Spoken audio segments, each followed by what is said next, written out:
Somewhere, in time's own space, there must be some sweet pastured place where creeks sing on and tall trees grow, some paradise where horses go.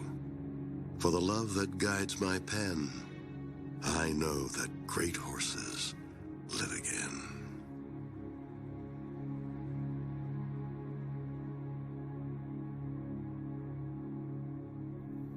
In the grand adventure of life, there's nowhere I feel more at home, more at peace than with my horses. The horse is a symbol of human progress, the unsung hero whose power carried us into the modern age, plowing our fields, building our cities. It was on horseback that we set out to explore the world.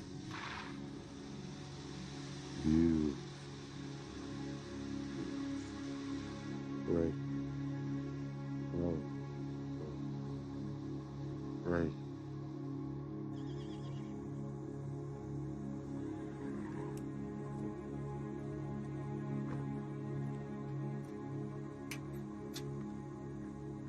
The horses teach you to live in the moment, and by some nonverbal way, whether it's the way they look, the way their body moves, they're communicating. What a sweetheart.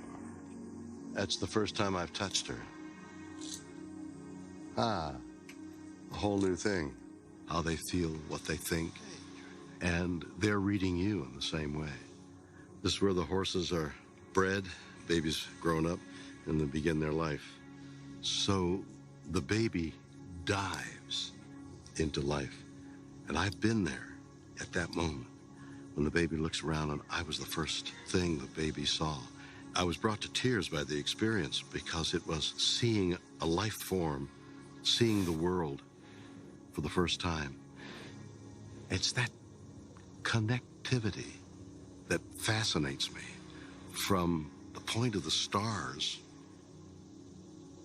the galaxies, the stardust of which we are made, nature is magical in its connection. We're all connected to the stars, to the earth, to the horses.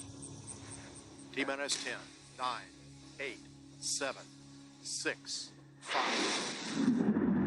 3, 2, 1, 0, and liftoff of Space Shuttle Atlantis on a mission to build, resupply, and to do research on the International Space Station. Houston now controlling. Atlantis begins its penultimate journey to shore up the International Space Station.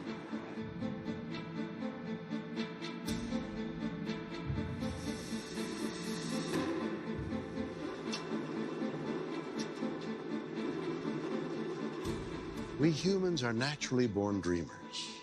We have an innate curiosity for the deep mysteries of life.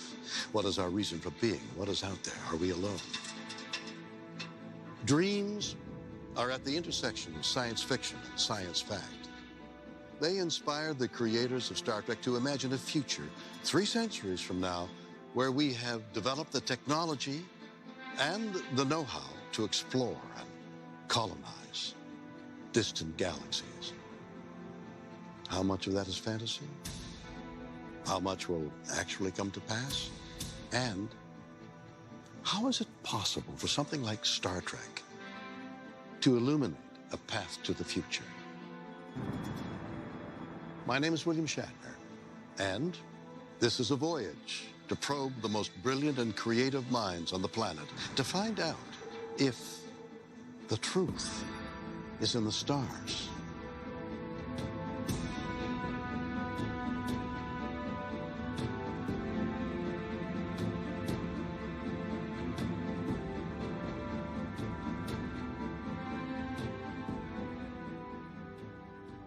More than a half a century ago, I started traveling through the stars in the 23rd century, exploring the galaxies, discovering new worlds and alien life. Yes, boldly going where no one had gone before. So you would think that as captain of the USS Starship Enterprise, that I would know everything there is to know about the mysteries of the universe.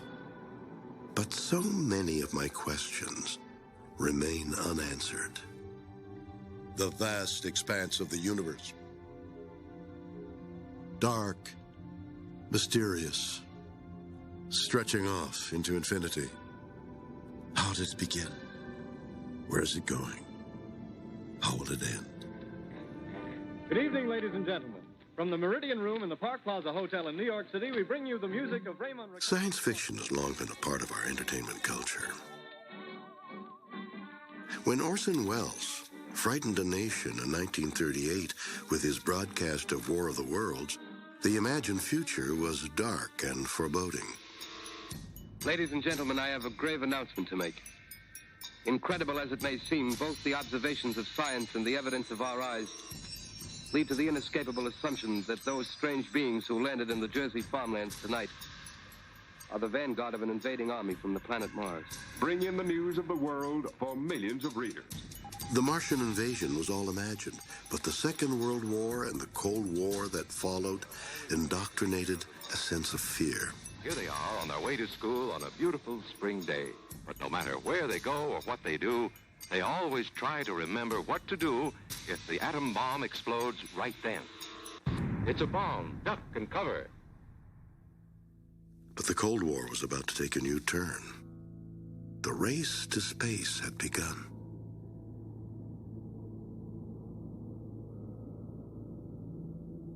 And this generation does not intend to founder in the backwash of the coming age of space. The countdown is once again underway at Cape Canaveral for the attempt to launch astronaut John Glenn into orbit around the world. For the eyes of the world now look into space, to the moon, and to the planets beyond. And we have vowed that we shall not see it governed by a hostile flag of conquest, but by a banner of freedom and peace. We have vowed that we... Sensing this renewed optimism, a screenwriter by the name of Gene Roddenberry developed a concept that would transform science fiction.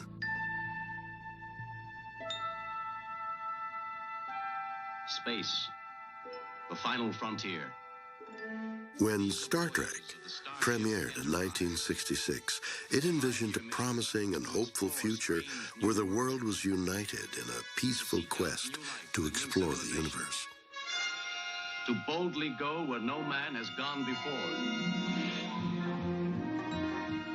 Star Trek has fundamentally altered the course of my life, but I could never have guessed how it could influence so many other lives and inspire people to literally reach for the stars. Activate tractor beams. Tractor beams activated. We have it, sir. Try to bring it aboard the hangar deck. Aye, sir. Lieutenant Uhura, send a security team to the pressure doors in the hangar deck. Aye, sir. Mr. Spock, come with me. Scotty?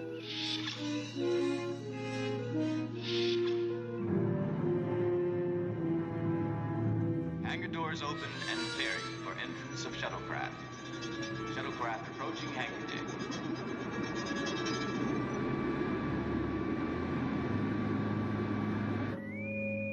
Bridge to Captain Kirk. Kirk here. Hangar doors are closed and hangar deck is pressurizing. Acknowledged. Sir, you have a ticket, sir? I did a ticket? Yeah, you need a ticket, sir.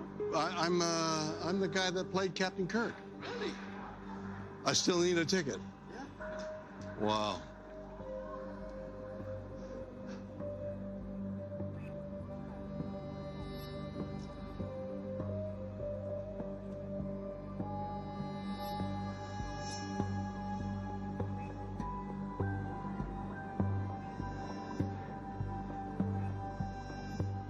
If you can believe it.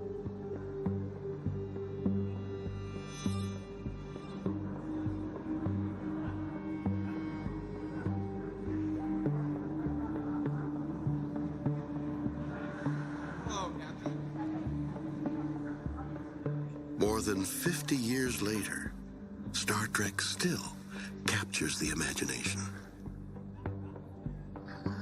All these fans. And I'm about to meet one of the biggest Trekkies of them all.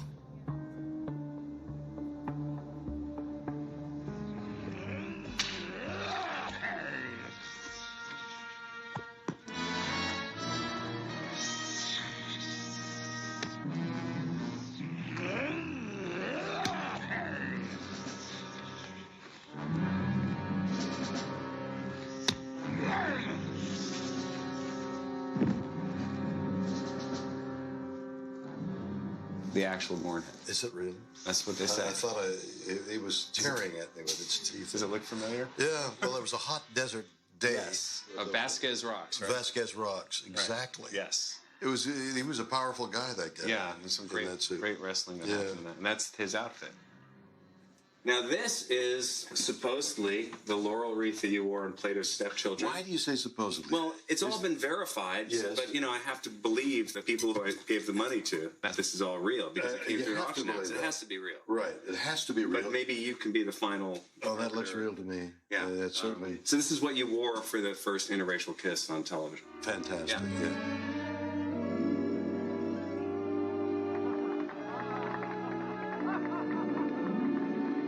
Then over here is the jumpsuit from What Are Little Girls Made Of when you get spun in to the No, that android. looks really real. That's the material. It looks like that could fit you, right? It looks like that's it. No, seriously though, like it's cool to see you looking good. That's incredible. Isn't that cool? Yeah, no, the whole thing is cool. And were you born with this in your mouth? This is the silver spoon that I was born with. That's right. The original one was a little bit bigger, actually. That's great. Okay. These auctions started to happen, right? Yeah. Where props from movies and television shows would become available. And so the idea of having a piece of the real thing that, and of course, the artifice of it all is so interesting that it's all kind of, cardboard and paint and all these things that, but they mean so much to you as a kid when you're watching them because it's so real to you. So what do you think you're doing when you're buying that? I mean, you're spending real money for a piece of cardboard. What do you think you're doing? Just solidifying my status as a nerd is like probably the biggest. I don't think you need to. Well, that's what once you've done that and you've committed that kind of money to getting, you're saying basically you're basically a nerd. Yes. Okay.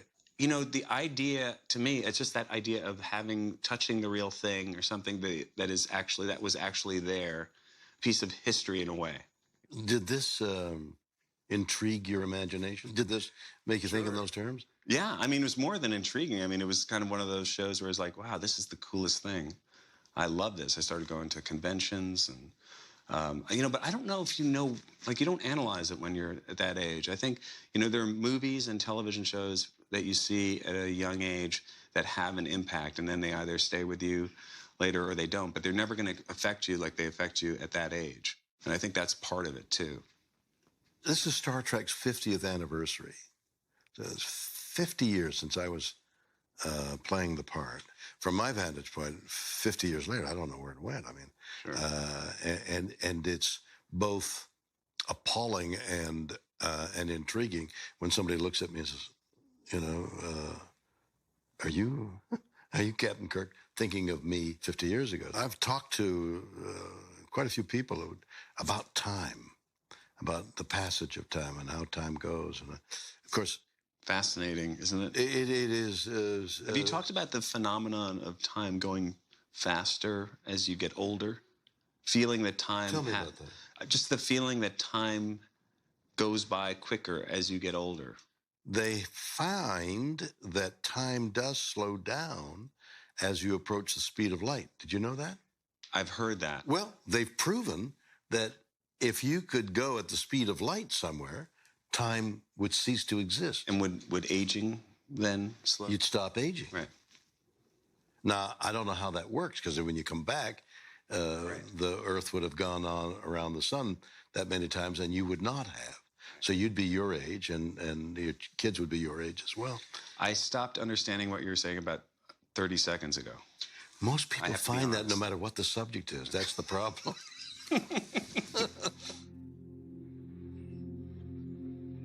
If we could travel at the speed of light, we could reach the planet Jupiter in just 43 minutes. NASA's Juno spacecraft is already there, probing the moons of the planet for signs of life in the vast oceans of liquid water beneath their icy crusts. Clues, perhaps, to life on Earth and the origins of our solar system. These baby steps to the stars have been inspired by science fiction. But what role did Star Trek play? Talk to me about scientific curiosity. Oh, I will. When you take any child, 3-year-old, 5-year-old, 6 years old, and watch them wander around and explore the world, it's all about being a scientist. They see something, they touch it, they taste it, they poke it. So now that's my attitude. That's wonderful. And does science fiction have anything to do with that? Oh, 100%. My mom was a huge science fiction fan. We watched Star Trek all the time. No kidding. Oh, yeah. She freaked out when I told her I got to meet you. Oh, my gosh. Completely past it. And were you intrigued by science fiction and Star Trek? Absolutely, 100%. A lot of engineers and scientists who work here are big science fiction fans. That's kind of how we got our start when we were young.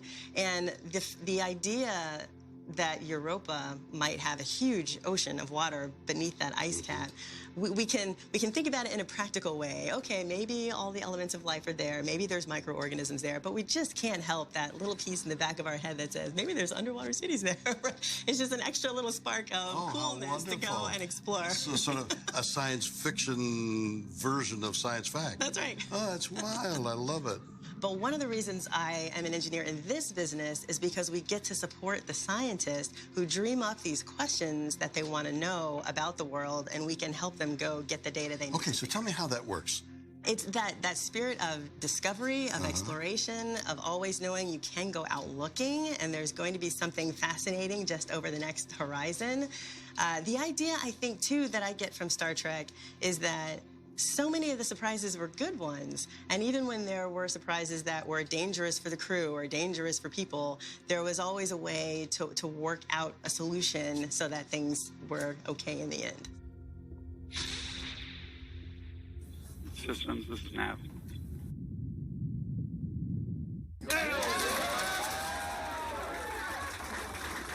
All stations on Juno Accord. We have the tone for burn cutoff on Delta B. Juno, welcome to Jupiter. Science fiction and science fact are constantly playing off of each other. We need people imagining the future of scientific exploration, the future of human exploration. And that's the role of science fiction writers and actors and futurists. We need that kind of imagination in order to come up with ideas for what we can do to actually explore our solar system. Star Trek was an optimistic view of what we could do if we put our minds to international collaboration, to putting down the conflict between our governments and just collaborating on an individual level among people whose goals were just to understand things that we didn't understand yet. I think that Star Trek wasn't necessarily a reflection of what was going on, but it was an expression of hope of what could go on in the future. I think because we were one of the first shows that came along that said, hey, there is a tomorrow. And not only that, but we've just begun to invent things. We've just begun to explore. We're a young race. We're just getting started. And I think everyone of a young mind has got to believe that wow, science fiction is just a really philosophy in motion. No, it's fine. You'll be fine. Whoopi Goldberg is an actor who has similarly been inspired by Gene Roddenberry's vision of the future. Playing a character who, having lived for centuries, was able to dispense enormous wisdom to those willing to listen, I wonder if she has any insights into immortality. Whoopi. Yes. My darling, I'd love to hold on to something permanent. Well, the only thing you got is what you've done. And now we have the ability to hold on to films and television that was made, so we gain immortality as performers. Would you be interested in living immortally, for example? I'd like to stay for at least 140. I commit to that. 100? You mean live to 140 years? Yeah. I want to see it. And see what happens. Yeah. Well, that's the job of science fiction, isn't it? Not anymore. And you started all of this. Everything rolls back to Star Trek. I'm just telling you that. Gene created this show and messed everybody's head up, and it's gone on for 50 years? When Star Trek first came on and Nichelle Nichols was there as the communications officer, it was the first time anyone in the world was aware that people of color would be in the future. Because before Star Trek, in every sci-fi movie, we don't exist there. So for me, it was a signal to say, no, you're in the future, and this is what you have to look forward to. So when they did Next Generation, and I went and said to Gene, could I be on the show? And he said, why? I said, because I want to be that for some little girl. One juice. I don't like the other grown-ups. Oh, no? They don't think Isabella's real. Well, most grown-ups have a hard time with things they can't see. Whoopi, one more question before I let you go. And that has to do with art and creativity and its place in the world. What do we know about art? We know that people who don't have art in their lives don't have as rich a life as they could. That's why the cavemen painted, and cave women painted stuff on the wall. It made it look nice, made it feel homey. You know, we can't live without art. We can't live without theory. We can't live without creativity. It just doesn't work for us as a race of humans. Human beings make art. Right. I'm pretty sure it's just us. But you know, who knows what's out in the universe? There might be other beings making art. I think cats make art, but they don't tell you. My quest for knowledge will ultimately lead me to one of the great geniuses of modern science, Stephen Hawking. It's a once-in-a-lifetime opportunity to ask the big questions, so I must be prepared. On the edge of Central Park sits the Hayton Planetarium. I've come here to see the world-renowned astrophysicist Neil deGrasse Tyson, who is also host of the television series Cosmos. All too often, people like dividing the kingdom of human thought. Well, you're an artist, but you're not a scientist. You're a scientist, you're not an artist. When I think of science fiction, I think of the juxtaposition of all branches of civilization. I think if you're going to take your civilization into space, you got to organize that. You need the engineers, the scientists. You need the artists have to imagine that. And it may be that what comes out of that collaboration is the only future any of us should be striving for. And that's one of peace and harmony, and one where we can celebrate the discoveries of science and technology and how art makes it tasty. Star Trek, and frequently is referred to by a lot of people in the sciences as being an inspiration. That when they were kids, and it stirred their imagination. Did Star Trek have anything to do with you in that way? As a kid, you're not thinking complex sociological thoughts. You just do what feels good. You play in your sandbox. My sandbox was an interest in the universe, and I wasn't thinking about much else. And then I walk out into the street, and then I hear some racial epithet yelled out of a fast-moving car. I said, oh, I'm also black. The world outside my telescope was not really ready to accept me. Science fiction world. The science fiction world was. And Star Trek reflected all that. Yes. In the 1960s, we had a Cold War with the Soviet Union and a hot war in Southeast Asia and the Civil Rights Movement. And here's Star Trek portraying Earth, where all the countries of the world were at peace. Who makes tomorrow come? If not the dreamers and the scientists and the technologists who enable it. So this is an occasion to not feel separate from life, but to feel one. How does entanglement enter into that?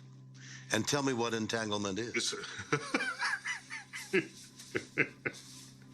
So, quantum physics is it's a spooky branch of the physical universe. I say spooky only because we have the power to predict exactly what's going to happen.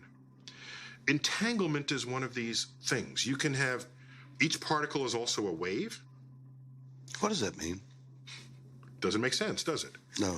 Get over it. The universe is under no obligation to make sense to you. Stardust and you and I are all entangled. We're all one. We are composed of stardust. We have an iron meteorite downstairs. And if you take all the iron in the hemoglobin of every living human and put it together as one mass, you would get a hunk of iron the size of that meteorite.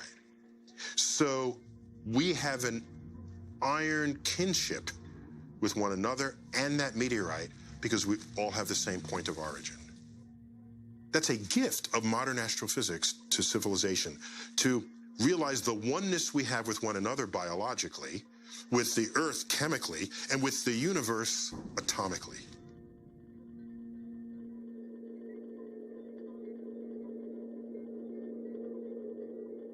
Occasionally people ask me, what do I think the future will bring? And I said, no, I don't know if I'm the best person for that. And I said, well, why not? And all I do is tell them about Star Trek. And I remember as a kid, and I said, okay, warp drives, I'm good with that for the future. Little cards you put in a box to get data, I'm good with that. But those doors that open up just by walking towards them, that'll never happen. Somehow I was in complete denial. No, it was real. Of automatically opening doors. That's hysterical. And I said, we will never have that for a millennium. That's the fantasy. The reality is, there was a guy hidden behind the door who had a little peephole. Here he comes. And every so often that guy fell asleep, and I'd hit the door and it wouldn't open. Captain's log, stardate 8169.7. The Enterprise has just discovered a strange new planet in the Gamma Fallopian star system. Hi, I'm William Shatner. My car broke down while I was on my way to give a speech about how TV keeps families together. You might ask how Family Guy is connected to my quest for enlightenment. I love schnitzel. Well, apart from doing a brilliant send-up of me... Oh my God, I hit William Shatner. Light, growing dimmer, can't breathe. Beam me up, God. Producer Seth MacFarlane is also responsible for reviving Cosmos, the #1 science show on television. If I give him a sandwich, maybe he'll be nice to me. Yeah. Are you hungry? You know, I just ate, but I can eat again for you. The ultimate sacrifice. Exactly. Look, I can't believe what I'm looking at. Yeah. This is the infamous bowl of spaceships. That's the one I was on. It's amazing. We were talking about this yesterday. What a brilliant design this was. This whole thing is novel. It's so simple. Its silhouette is instantly identifiable. It's a very underratedly brilliant piece of design. You know, one of the reasons I got into TV was because of the small character stories, the morality plays that you guys did, and the characters never set those phasers on kill unless they had to. And it affected me, and it's the reason that nowadays if I find a spider in my house, I gotta catch it and put it outside, because Star Trek set out to teach us that everything has a right to exist. Wow. Until it screws up. Then you kill it. then it's gone. I'm fascinated by the idea that you, with your reputation of animation and comedy and outrageous comedy, suddenly veer into producing Cosmos, and you were instrumental in reviving it with the host of Neil deGrasse Tyson.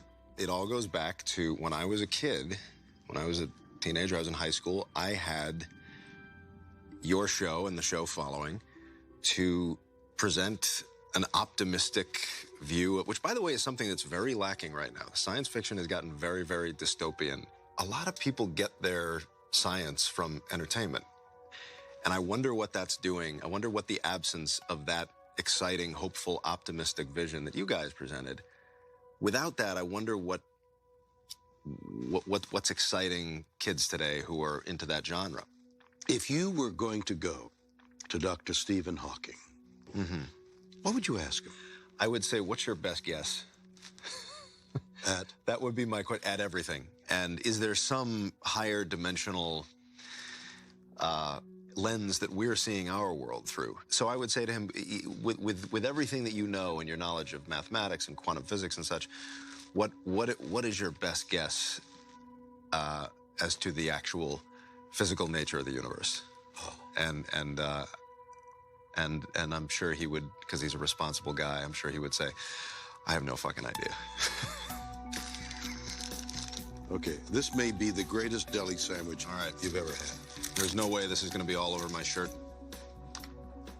Oh my God. Yep. You know, we forgot napkins. No, didn't forget. I don't know. Your magic sack. It goes, it's endless. I have a spaceship in there.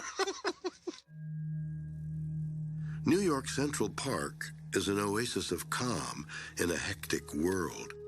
An ideal place for a conversation on deeper subjects, time, space, and the mysteries of the universe. Michio Kaku is a renowned futurist and theoretical physicist. Some say he's pushing the boundaries of modern physics, dreaming in the realm of science fiction. I'm about to find out. Michio. Ah, Mr. Shatner. How are you? Great honor. Bill, please, Yes. please. Uh-huh. So, I've asked you to come here Yes. in the park because all life is connected. The religious philosophies by people who lived before technology, they deduced intuitively that everything was connected. Many religions believe that the universe is one.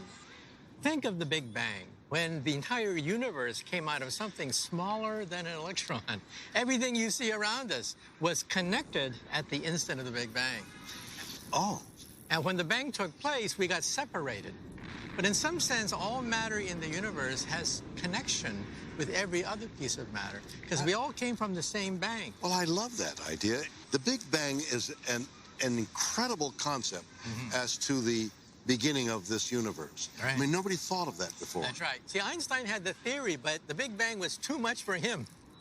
Nature has two hands. One hand is the theory of the very big.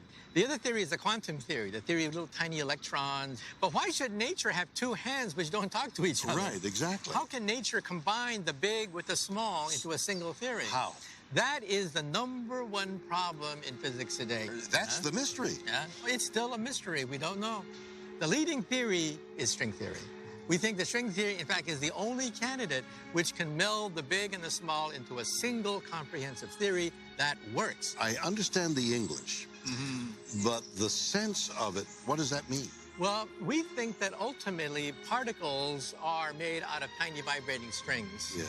From a distance, they look like a particle, but up close, they're really vibrating strings. The only paradigm of nature that is rich enough to explain this enormous variety of things we see around us is music. Strings have many frequencies.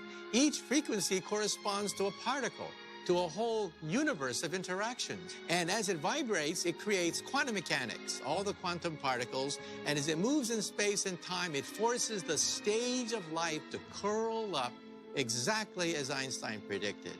So in a very simple way, we can combine both Einstein's theory and the quantum theory, and together they comprise everything.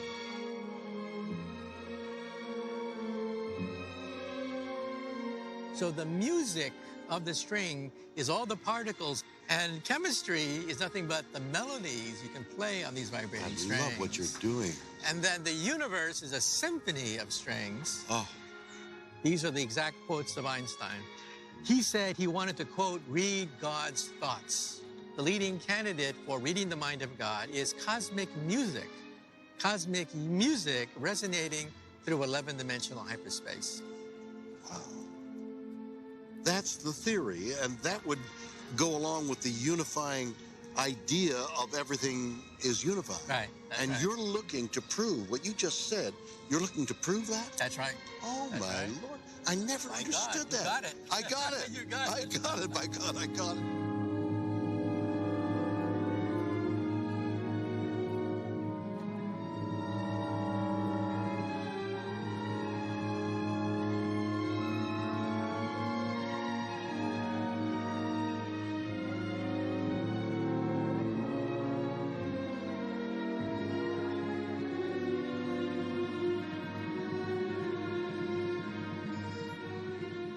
Star Trek has fundamentally altered the course of my life, but I could never have guessed how it could influence so many other lives and inspire people to innovate, to create, to literally reach for the stars. This is the space shuttle, Enterprise, with its name inspired by Star Trek. It was the prototype for the shuttles that followed, a giant step forward in our ability to reach for the stars.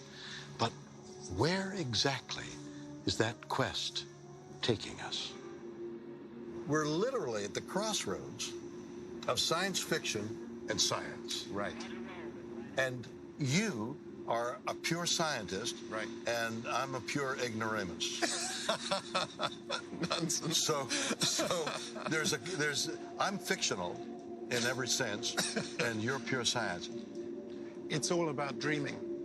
And science fiction, although entertainment, is about dreaming and imagining. And that is the most powerful force that we know. To this moment, I've never fully understood that the science you're in is about dreaming the what-ifs. Absolutely. But it's the what-ifs based on the knowledge of scientific principles. Exactly. And science fiction is also based on that with a more open-minded, yes, where the possibilities are less likely. Right. So science fiction illustrates, perhaps better than anything, the extraordinary power of the human mind to do much more than it knows. Because the human mind dreams of things before they happen. Based on all this, where do you think we'll be in Star Trek's time, 250 Well, years? anything I say that far ahead is bound to be wrong. Of course. What I know is that the quantum technological revolution is coming. We know that the devices we use today, as awesome as they are, laptops and cell phones, will be abacuses 10 or 20 years from now. We're going to have, I believe, new sources of energy. The dark matter in space, the dark energy in space, I think one day it's going to be used.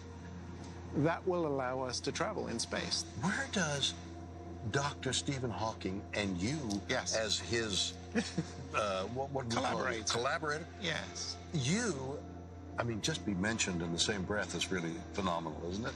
For him. But where do you guys fit into this phenomenal gallery of people? I am inspired by Stephen. His main contribution to physics was to say we can unify quantum theory with gravity.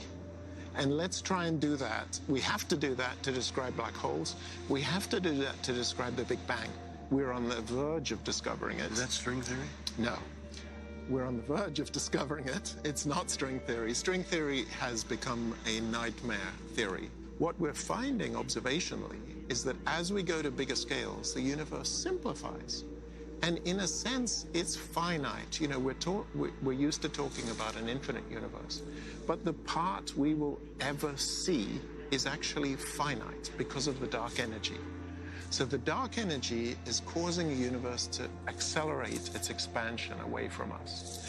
Stuff which is further than a certain distance today is going to travel away from us so fast, we will never see it. So here we are. Yes. Human beings sticking our fingers out to explore, like children looking in the dirt. Absolutely. We're looking into the sky, trying to find an answer. Right. What is the answer? What is the question? Why are we doing this? What will we discover? Will we discover the beginning? Or how does this, what are we doing? It's who we are. We are the leading edge of evolution. Right? We arose in the leading edge of universes.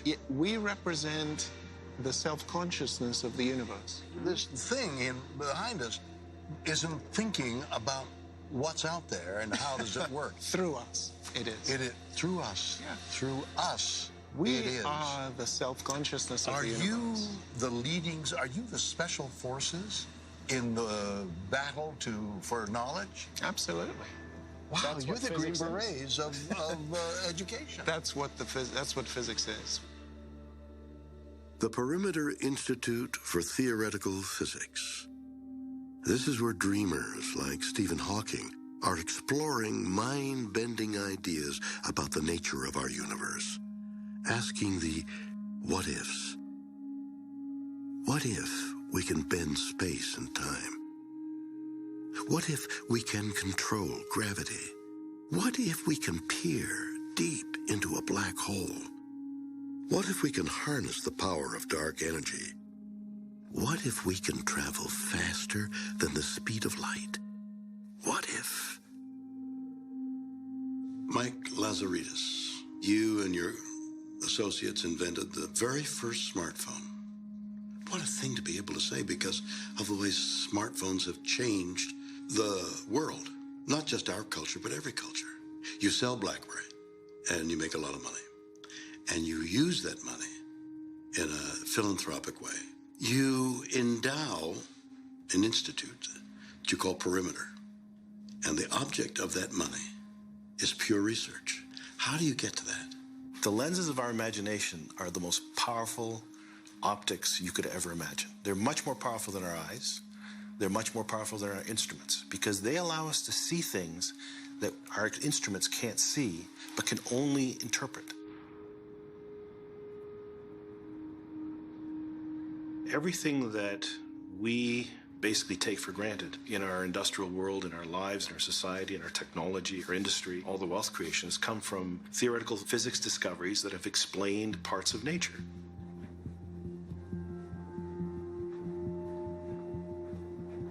Let me take you to this really amazing place. This is where we're growing the future.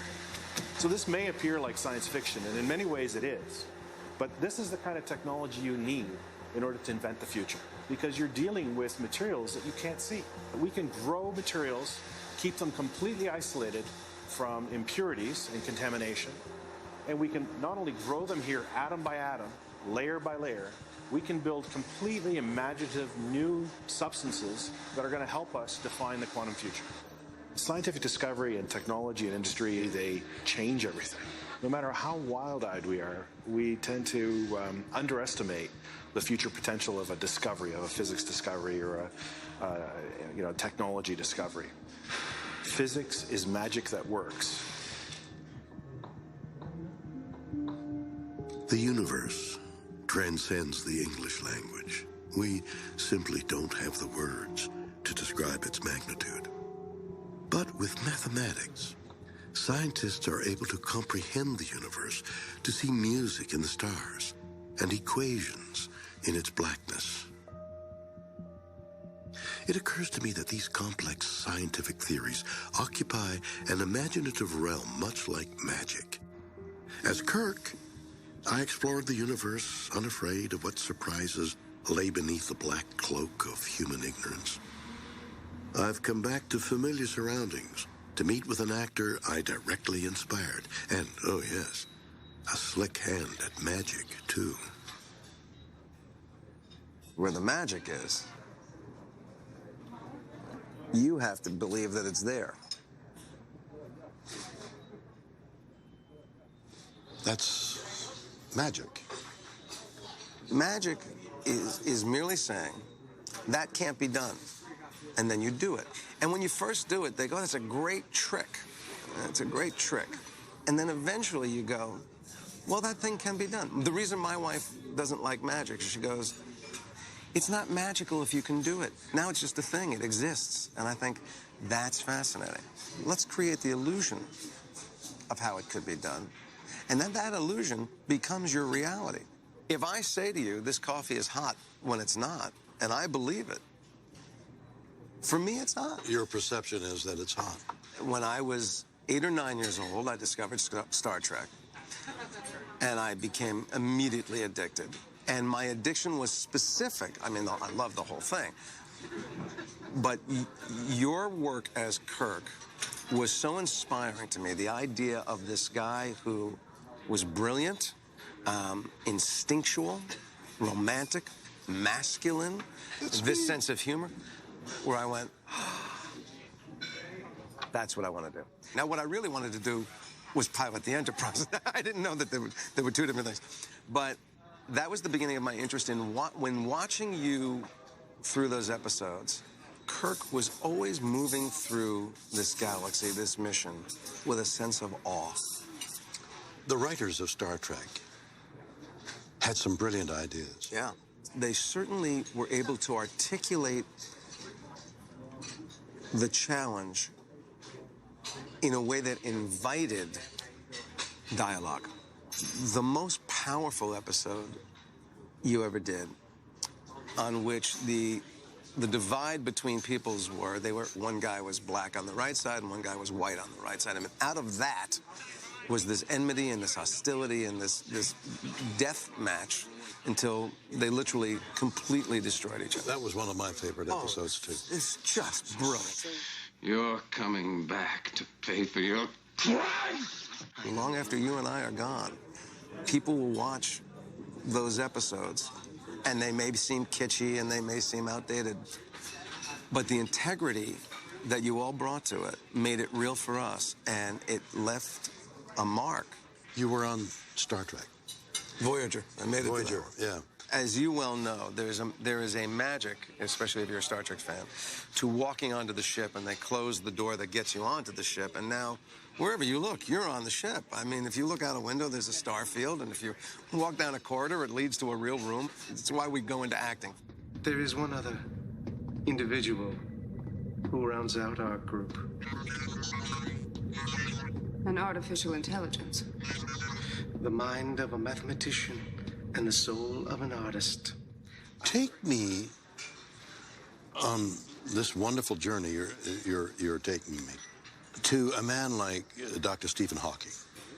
If you were going to go see Dr. Stephen Hawking in Cambridge, what would you ask him? The question that I think is kind of fun is, why? I'm fascinated as to the why of it all. Yeah. If this is all purposed in some way, what is that purpose? You know, how did the universe begin? Big Bang. I go, okay, I'm with you, Big Bang. The second before the Big Bang, there was nothing, and then suddenly there was something. Well, what was in the nothing? What was in the nothing that made the Big Bang? What, if you keep going back, go back one more, go back one more, go back one more. It leads me to have to embrace the idea of a creator that put the motion of the universe into play. That is why I have spirituality, because I believe we have an intended purpose for existence in time and space. Ground control to Major Tom. Lock your Soyuz hatch and put your helmet on. 10. Ground control 9, to Major Tom.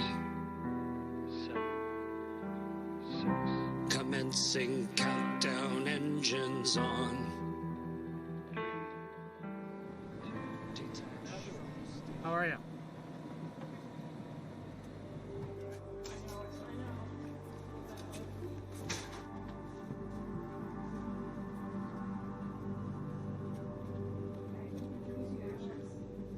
So are you guys ready to go to Mars? Absolutely. Anytime. All right. So the first thing I want to point out is that this is more than just a panorama. You're fully tracked, so you can move. This is real. This is all made from real data. I've skied this area. Yeah. Welcome you to move around in this space, because what you're seeing is a whole 3D world. No, but you have a beam coming out of your eye. Like a superhero. That is so wild. What's the rover doing now?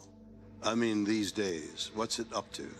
So it's continuing to explore, and one of the great things about this tool is, so every time we get new images of Mars, the world around you will just fill in with more and more data.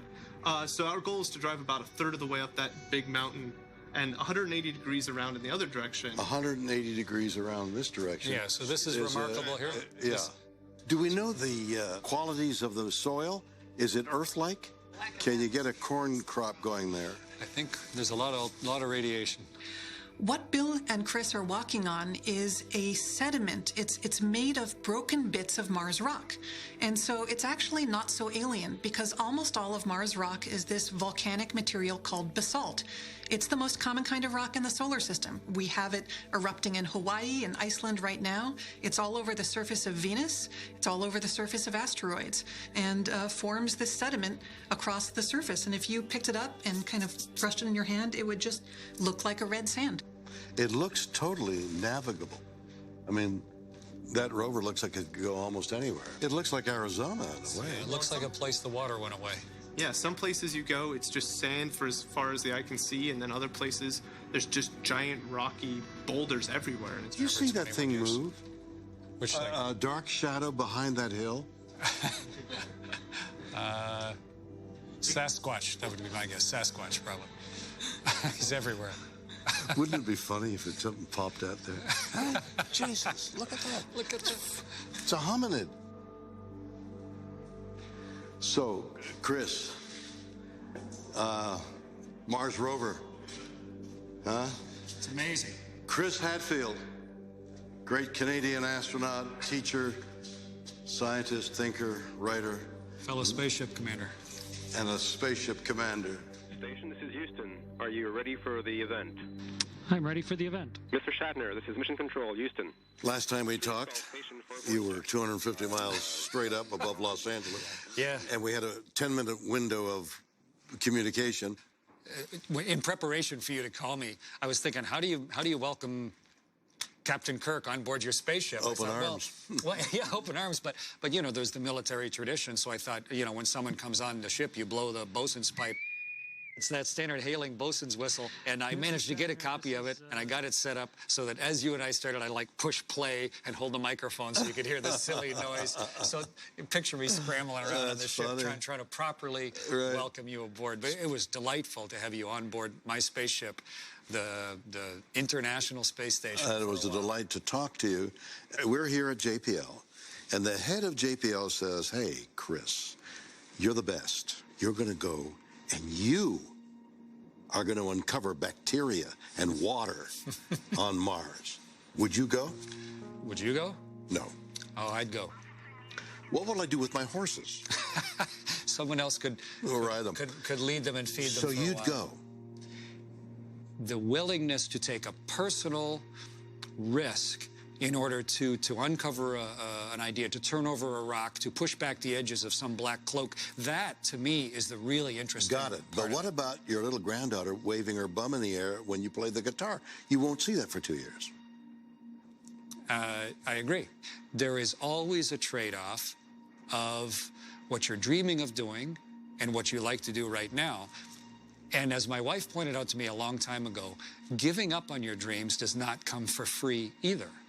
The first people that we either send to go start permanently living on the moon, which I think will happen within our lifetimes, and then eventually figure it out that we can send people as far as Mars, we need people who have everything going for them that you possibly can. In our lifetimes, all space flight has occurred.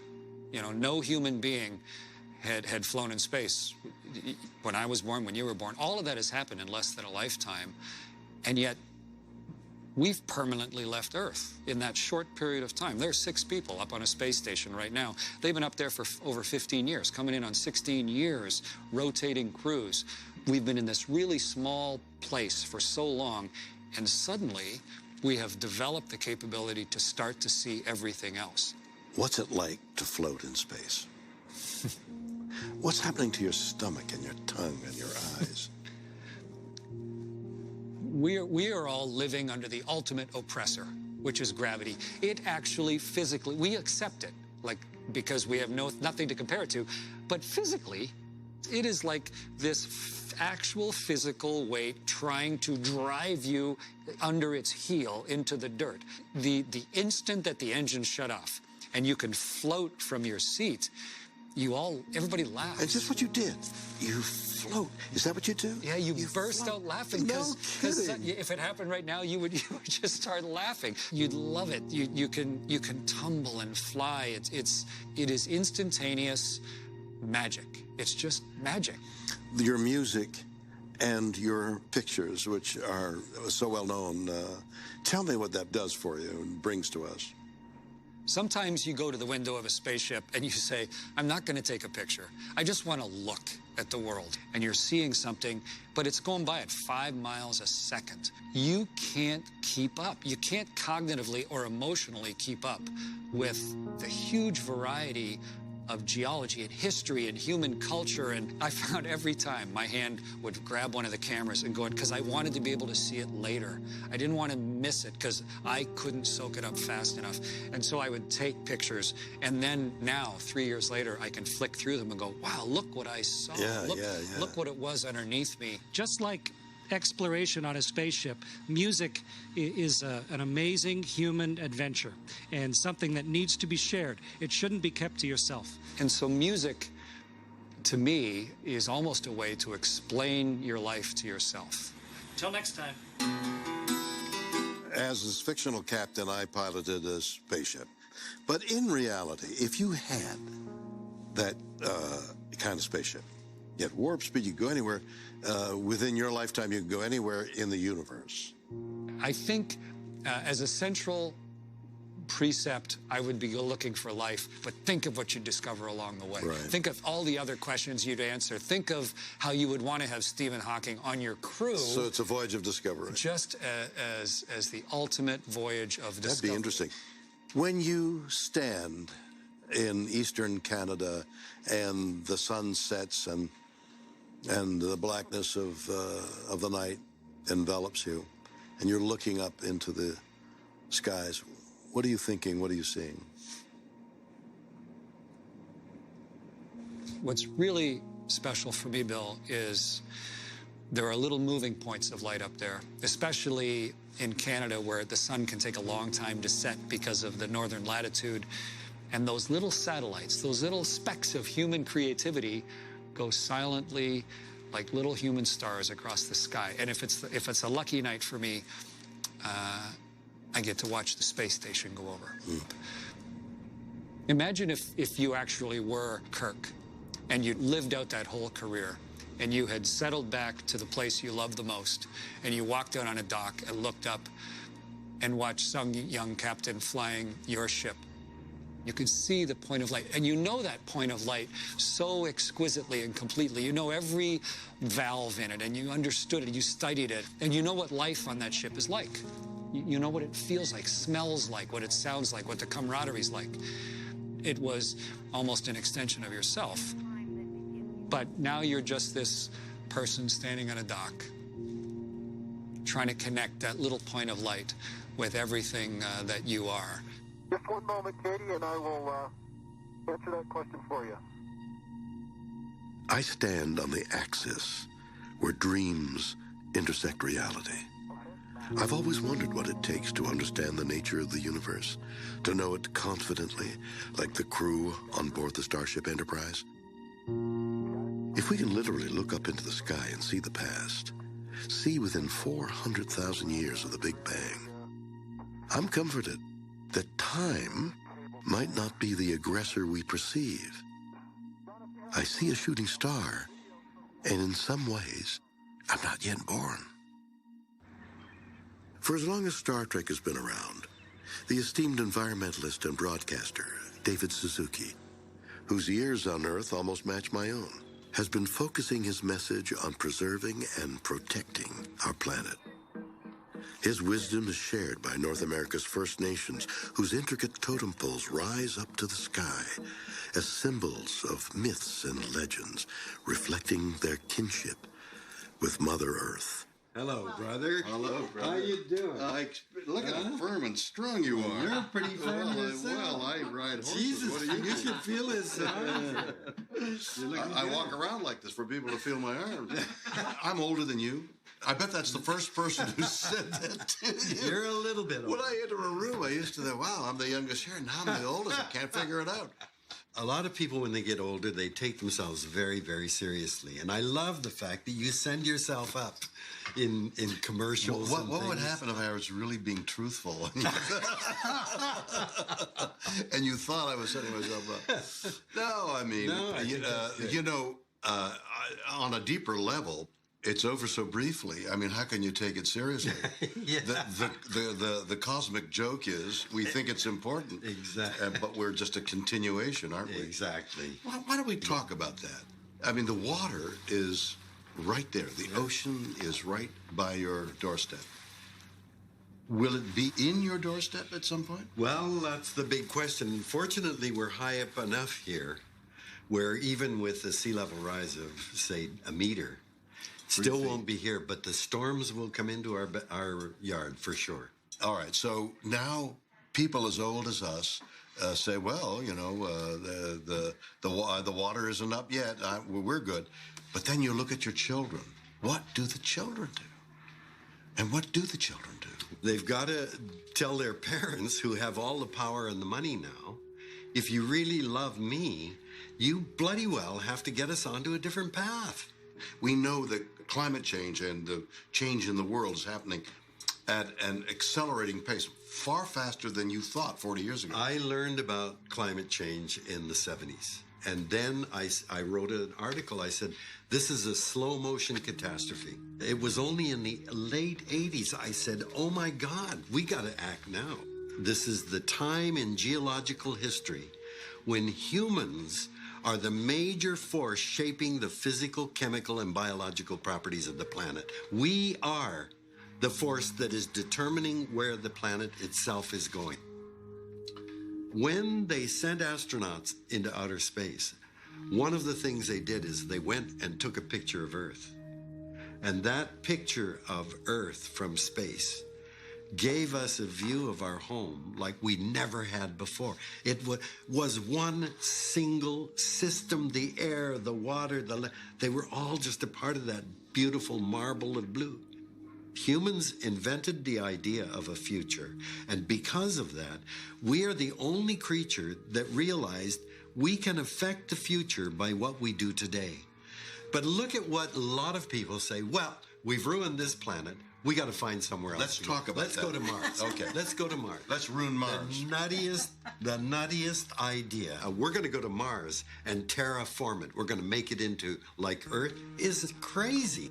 Fuck up your own planet and then say, we're so smart, we're going to go and colonize somewhere else. I mean, what the hell? Let's take care of our home first. There goes science fiction. Our lives are very, very brief. But you and I have something no other group in society has. We've lived an entire life. You've lived a life enough for 5 or 6 people. We've had a lot of experiences. Those experiences are lessons. We've learned a lot through that life. Yes, we have. David, I don't know anything. Come on. I'm this old guy and I have no idea what I'm doing. That is a lesson well worth knowing. That's the lesson. I don't know. Nobody knows anything. But we're both looking at the end. What do you see happening? Well, one thing I've learned is that we're not separate from our environment. It's embedded in us. When we die, we don't suddenly disappear. Our atoms, they're all still there. They just take a different form, and when you put them out like that, they're recycled. But that's our immortality.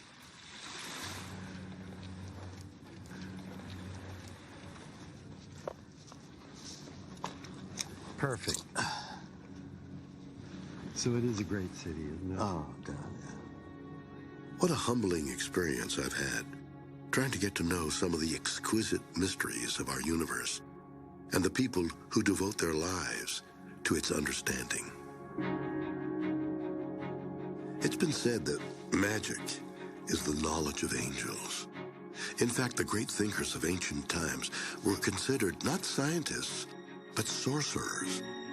And so, my journey has taken me to Cambridge, England, one of the pillars of knowledge in the modern world, and the home of Professor Stephen Hawking. Founded in 1209, Cambridge University is where Sir Isaac Newton established the principles of modern physics, where Charles Darwin proposed the theory of evolution, where the atom was split for the first time. Great minds of the past, 800 years of knowledge.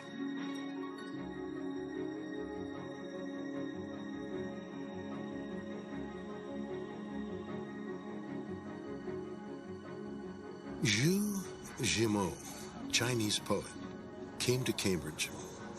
Around 1928, he wrote a poem. He wrote a poem that became famous in China.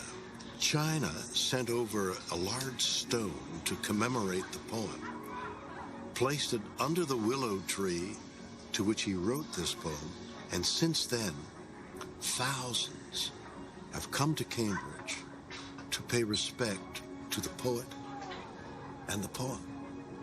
The golden willows by the riverside are young brides in the setting sun.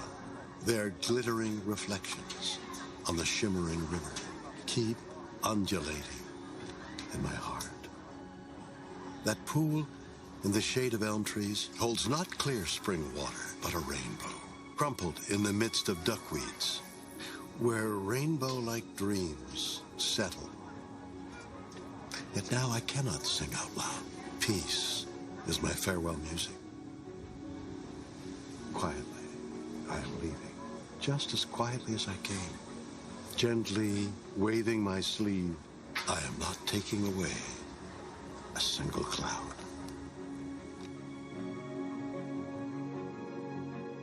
King's College Chapel. More than a century to build, its construction overseen by a succession of kings. Kings I know through the words of William Shakespeare as an actor on stage in some of those plays.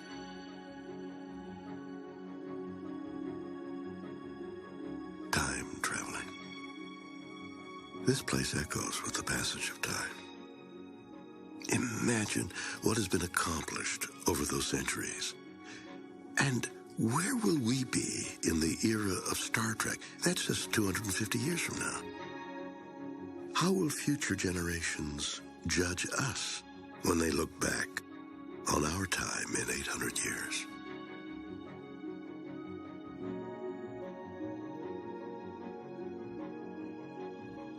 I've come to the chapel to collect my thoughts before meeting one of the great minds of our time, Professor Stephen Hawking.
Meeting Professor Hawking is a rare privilege. Being invited into his home? What an honor. What do I ask a man of such genius? Without technology, his dreams would be trapped. So I've had to prepare my questions long in advance so he could spend time composing his answers. If this is all purposed in some way, what is that? People can't do math at all, and he's just doing it in his head. What is your best guess as to the actual physical nature of the universe? The only thing you got is what you've done. We gain immortality. This is all an illusion. We have an unprecedented moment in time to move beyond the Earth. Colonize somewhere else. Is crazy. The probability that there are intelligent life forms in the universe other than us is near 100%. 100%.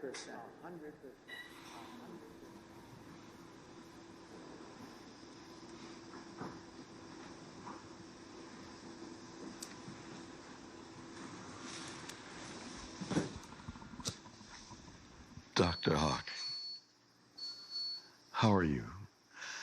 I'm so delighted to be here.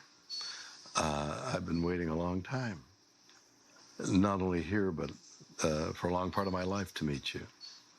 I've been waiting so long, I feel like it's a lost lover, and you've come finally, and we're meeting once again.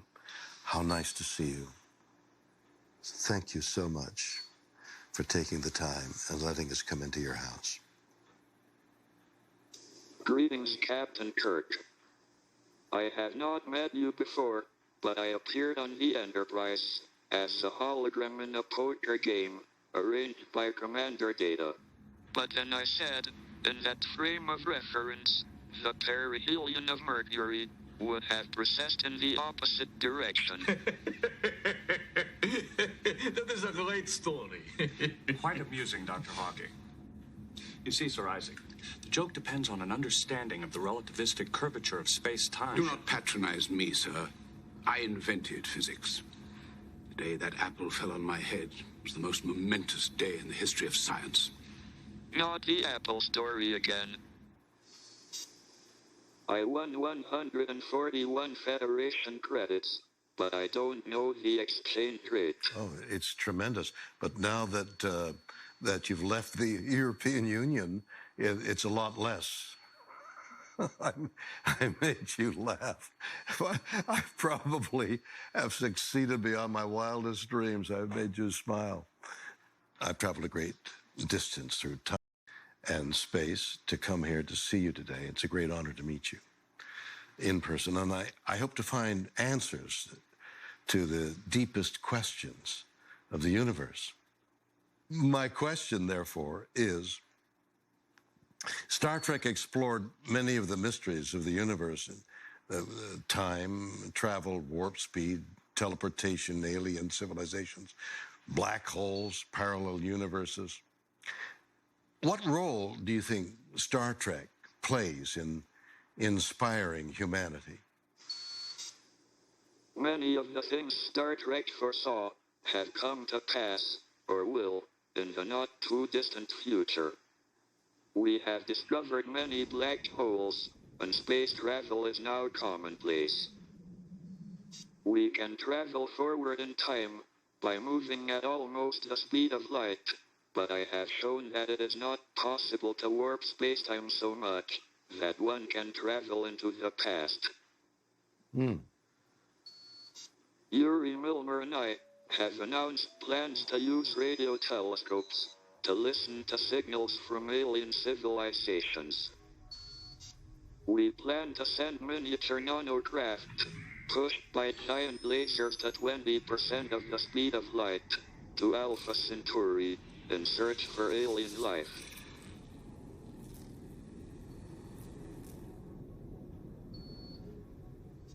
What were your favorite aliens, and why? For you to ask me that is really funny when I imagine you thinking of life on other worlds and what they must look like. So first of all, there was the Horta, who we thought was a terrible thing, being, and it turned out it was a mother protecting its young. The best Star Treks had the best aliens, and they were the best aliens because they had a purpose and a reason and a being.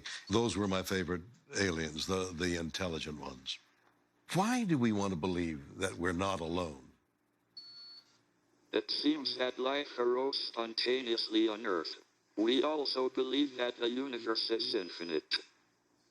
The discovery of even primitive alien life would have a profound effect on our view of the universe and our place in it. When I was captain of the Starship Enterprise, we came across alien life forms, some of them good, some bad. What should we expect when we discover intelligent beings? Intelligent aliens are likely to be much more advanced because they have had galactic time scales to evolve, whereas our civilization is less than 10,000 years old. If the alien life is intelligent, it is likely to be much more advanced. We could learn a lot. That is, unless civilizations become unstable when they reach a certain level of technology, and destroy themselves. This is a depressing thought, but it could explain why we haven't received any signals from aliens. Looking back, I've come to the conclusion that Star Trek and other science fiction are part of our mythology, our way of seeking to explain the things we don't understand. Tell me if and how Star Trek has inspired and influenced you. Star Trek inspired me to want to go into space. Wow. I took a flight on the Vomit Comet in 2007 to experience zero gravity. This is the training astronauts have. Since then, I have been waiting for Virgin Galactic. Me too. I will be one of the first passengers, if my doctors allow me to go. Well, we might be passengers together. Maybe I'll sit beside you as we go into space together. The focus of your research right now is on black holes. Do your dreams lead to research, or does your curiosity lead to your dreams? My research is inspired by curiosity. Curiosity about the universe and the laws that govern it. If one understands the laws, one controls the universe, in a sense. My ultimate aim would be to find a complete unified theory that combines general relativity with the other laws of physics. That may be string theory, but this is not yet clear. The advances in medicine and technology since you were diagnosed with motor neuron disease have enabled you to have a career that would have been unimaginable even 10 years earlier. What do you think your life would be like in the 23rd century? I hope it would be much better. It seems my condition may be caused by a defect in the repair mechanism for nerve damage. We have identified the gene responsible, and hopefully by the 23rd century, we shall be able to correct it. Well, I'm a lot older than you, and the end is near, and I've been born too early as well. I'd love to be able to extend my life. We've always dreamed of immortality, and we're afraid of dying and losing all of this. Do you think science at some point in the future will help us achieve immortality?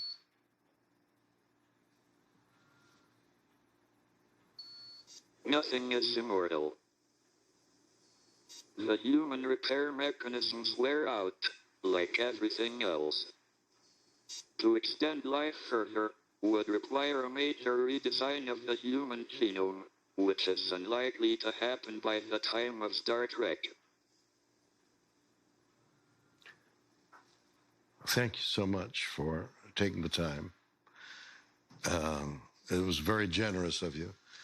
And I personally have fulfilled a longing to meet you and to see you. And this program has become basically my journey to see you. What a privilege and how grateful I am for you to have let us into a small part of your life.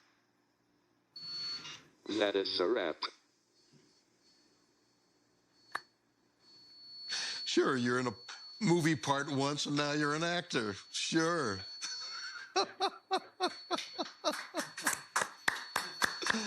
How wonderful. How wonderful. God, I wish I could have an evening with you and talk about those things. I had the best time. I felt like I was beside a holy man. I would love to stay for that. What a remembrance I'll have for the rest of my life.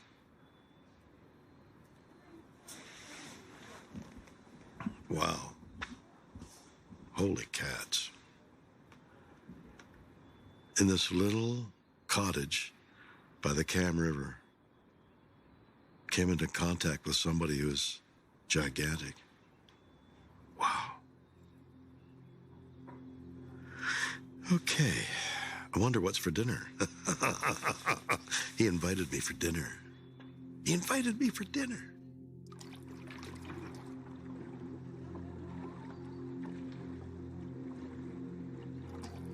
University, universe. Two words united in meaning, symbolizing a universe that connects each and every one of us. The River Cam runs through the heart of Cambridge, past the colleges where the seeds of great ideas are sown. Darwin once lived here. Newton's tree is just around the corner.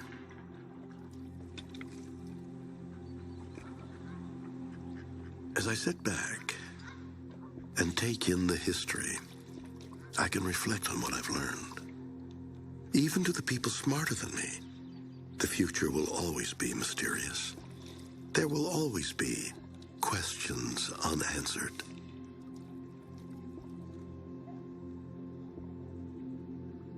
And I'm reminded of Shakespeare's words.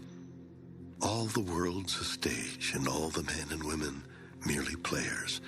They have their exits and their entrances, and one man in his time plays many parts, his acts being 7 ages. Last scene of all that ends this strange, eventful history is second childishness and mere oblivion. As Captain Kirk, I was born in 2223, 200 years from now. While I would love to see that time and was born too soon, I'm grateful for the small role I have played in this discourse as captain of a starship in the 23rd century, offering up a hopeful vision of the future. I have taken a journey down the river of knowledge, and I realize that the truth is not in the stars, but in the minds of the people who imagine a future of infinite possibility.